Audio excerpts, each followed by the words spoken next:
17ാമത് IPLൻ്റെ ഫൈനലിന് ഇനി ഏതാനും മണിക്കൂറുകൾ മാത്രം ബാക്കി നിൽക്കെ ചെപ്പോക്കിൽ ഇന്ന് തീപാറുമെന്ന് ഉറപ്പാണ്. ടൂർണമെൻ്റ് തുടക്കത്തിലെ പ്രതീക്ഷകളെയും കണക്കുകളെയും എല്ലാം തകിടം മറിച്ചുകൊണ്ട് കൊൽക്കത്തയും ഹൈദരാബാദും ഫൈനലിൽ ഏറ്റുമുട്ടാൻ റെഡിയായിരിക്കുകയാണ്. കടലാസിൽ അല്പം മുൻതൂക്കം, തീർച്ചയായും മുൻതൂക്കമുള്ളത് കൊൽക്കത്തയ്ക്ക് തന്നെയാണ്. കാരണം കഴിഞ്ഞ 2 ഏറ്റുമുട്ടലുകളിലും അവർ തന്നെയാണ് വിജയിച്ചത്. ടൂർണമെൻറ്റിൻ്റെ തുടക്കത്തിൽ രണ്ടുപേരുടെയും ആദ്യ മത്സരം മാർച്ച് 23 നടന്നപ്പോഴും കഴിഞ്ഞ പ്ലേ ഓഫിലും വ്യക്തമായ ആധിപത്യത്തോടെ വിജയിച്ചത് കൊൽക്കത്ത തന്നെയാണ്. മാത്രവുമല്ല, ടേബിൾ ടോപ്പേഴ്സ് എന്ന നിലയിൽ വളരെ കൂളായിട്ട് അവർ മുന്നേറി ആർക്കും എത്തിപ്പിടിക്കാൻ പറ്റാത്തൊരവസ്ഥയിൽ 1ാം സ്ഥാനത്ത് നിൽക്കുകയും ചെയ്തു.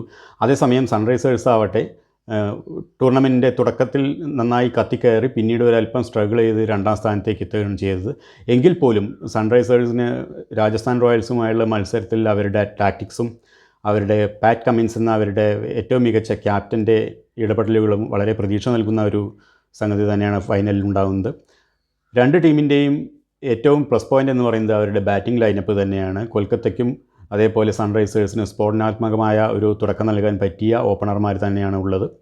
അതുപോലെ അവരുടെ മിഡിൽ ഓർഡേഴ്സും വളരെ നന്നായിട്ടുണ്ട്. എങ്കിൽ പോലും മിച്ചൽ സ്റ്റാർക്കിൻ്റെയൊക്കെ ഒരു സാന്നിധ്യം കൊൽക്കത്തയ്ക്ക് കുറച്ചുകൂടി ബൗളിങ്ങിൽ ആധിപത്യം നൽകുന്നുണ്ട് എന്ന് വേണമെങ്കിൽ പറയാം. പാറ്റ് കമ്മിൻസ് ഇങ്ങേ സൈഡിലുണ്ട്.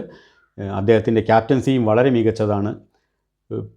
പിന്നീട് പറയുകയാണെങ്കിൽ ഇത് സൺറൈസേഴ്സ് 2ാമത്തെ ടൂർണമെൻറ്റ് ടൈറ്റിലിന് വേണ്ടി കളത്തിലിറങ്ങുമ്പോൾ 3ാമത്തെ ടൂർണമെൻറ്റ് ടൈറ്റിലാണ് കൊൽക്കത്ത ലക്ഷ്യം വയ്ക്കുന്നത്. ഡെക്കാൻ ചാർജേഴ്സ് ആയപ്പോഴും ഹൈദരാബാദ് ഒരു തവണ വിജയിച്ച ചരിത്രമുണ്ട്. എന്തായാലും ഇന്നത്തെ തീപാറുന്ന പോരാട്ടത്തിന് വേണ്ടി നമുക്ക് കാത്തിരിക്കാം.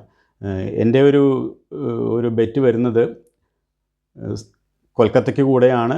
ഒപ്പം കൂടെയാണെങ്കിൽ പോലും സൺറൈസേഴ്സിനെ എഴുതി തള്ളാൻ പറ്റില്ല. കാരണം അവരുടെ ക്യാപ്റ്റൻസി തന്നെ ഒരു ഒന്നൊന്നര മെറ്റീരിയലാണ്. മാത്രമല്ല കൊൽക്കത്തയുടെ അവരുടെ തിങ്ക് ടാങ്കുകളായ ചന്ദ്രകാന്ത് പണ്ഡിറ്റും ഗൗതം ഗംഭീറുമെല്ലാം അവർക്ക് കൂട്ടായി ഉണ്ട് എന്നുള്ളതും വേറൊരു കൊൽക്കത്തയുടെ പ്ലസ് പോയിൻ്റ് കൂടെയാണ്. നമുക്ക് നല്ലൊരു മത്സരത്തിനായി കാത്തിരിക്കാം.